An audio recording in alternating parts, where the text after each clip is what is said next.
சரவணபவ. இந்த பதிவு தமிழ் புத்தாண்டுக்கான சிறப்பான பலன்களை காணவிருக்கிறோம். வருகின்ற குரோதி வருடம் 12 ராசிக்கும் எப்படிப்பட்ட சிறப்பான பலன்களை அளிக்க இருக்குது என்பதை நம்ம அந்த பதிவுகள்ல தெளிவாக காணவிருக்கிறோம். அன்பர்கள் பதிவை முழுமையாக கேட்டு இது சொல்லியிருக்கின்ற இறை வழிபாடுகளையும் சாத்விக பரிகாரங்களையும் பின்பற்றி இந்த ஒரு வருடத்தை திறம்பட கடந்து வந்துடலாம். பலாக திருச்செந்தூரில் வீற்றிருக்கும் முருகப்பெருமானின் பொற்பாத கமலங்களை பணிந்து 12 ராசிக்கும் இந்த தமிழ் புத்தாண்டு எப்படிப்பட்ட சிறப்பான பலன்களை அளிக்கவிருக்குது என்பதை தனித்தனி பதிவுகளாக துல்லியமான பதிவுகளாக காணவிருக்கிறோம். அன்பர்கள் பதிவினை முழுமையாக கேளுங்க. இதில் சொல்லியிருக்கின்ற இறை வழிபாடுகளையும் ஆன்மீக பரிகாரங்களையும் பின்பற்றி இந்த ஒரு வருடத்தை சிறப்பாக செயலாற்றிக் கொள்ளலாம்.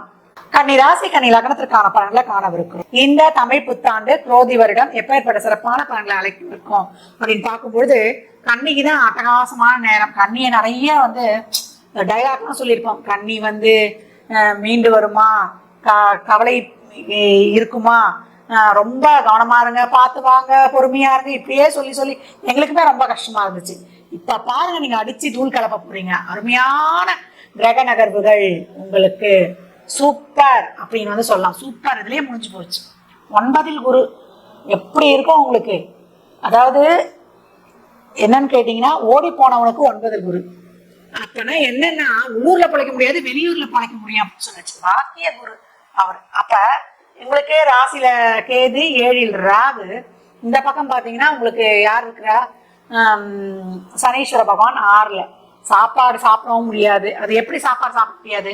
ஒண்ணு வேலை இருக்காது, இல்ல வேலை இருக்கும், நம்மளால சாப்பாடு சாப்பிட முடியாது. அந்த மாதிரி ஒரு இக்கட்டான சூழல் கன்னிக்கு இருந்திருக்கும். இந்த காலகட்டம் பாத்தீங்கன்னா கன்னிக்கு அருமையான காலம் அப்படின்னு சொல்லலாம். தொழில் நல்லா மேன்மை பெறும்.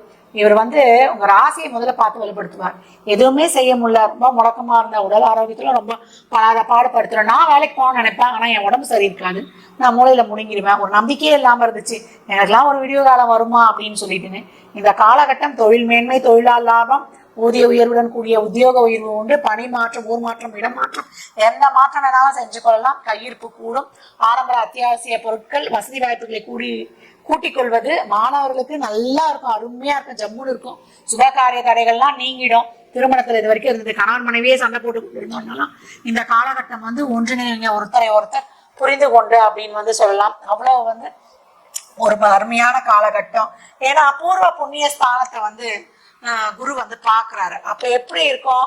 அந்த தோஷங்கள்லாம் விலகிடும். பூர்வ புண்ணிய ஸ்தானம் தான் ஒருத்தர் சிறப்பா வாழ்றதுக்கான ஒரு செயல்பாடு. அதே போல நம்ம இக்கட்டான சூழ்நிலையில இருக்கோம், ஒரு பிரச்சனையில இருக்கிறோம் அப்படின்னா கூட, நம்மளுக்கு ஒரு கஷ்டமான சூழ்நிலைனா கூட அந்த நேரத்துல ஒருத்தர் உதவி பண்ணுவாங்க. நம்ம வாழ்க்கையில முன்னுக்கு வரணும்னு நினைக்கிறோம், அதற்கான ஒரு வழி கிடைக்குமா அப்படின்னா அந்த துறையை சார்ந்தவங்களே நான் உங்களுக்கு வழி காட்டுறேன் அப்படின்னு உங்களுக்கு துணையாக நிற்பார்கள். அந்த மாதிரி அனைத்து வகையிலையும் முன்னுக்கு வரக்கூடிய காலம் அப்படின்னு சொல்லலாம். குழந்தை பாக்கியத்தில் இருந்த பிரச்சனைகள்லாம் நீங்கும். வைத்தியம் கை கொடுக்கும். குழந்தைகள் நலன்கள் சிறப்பா இருக்கும். அந்த வயதுல குழந்தை திருமண வயதில் நீங்கள் இருந்தா உங்களுக்கு திருமணம், இல்ல அந்த குழந்தைகள் இருந்தா குழந்தைகளுக்கு திருமணம். அவங்க எதிர்காலம் ரொம்ப சிறந்து விளங்குறத பார்த்து உங்களுக்கு நீங்களே அவ்வளவு சந்தோஷப்பட்டு கொள்வீங்க அப்படின்னு சொல்லலாம். கன்னிக்கு ரொம்ப அருமையான பலன்கள் அப்படின்னு சொல்லியாச்சு. இந்த காலகட்டம் கன்னி சிறப்பா திட்டங்கள் அமைத்து உங்களுடைய எதிர்கால வாழ்க்கைக்கு தேவையான அனைத்து செயல்பாடுகளும் சிறப்பா செய்து கொள்ளலாம்.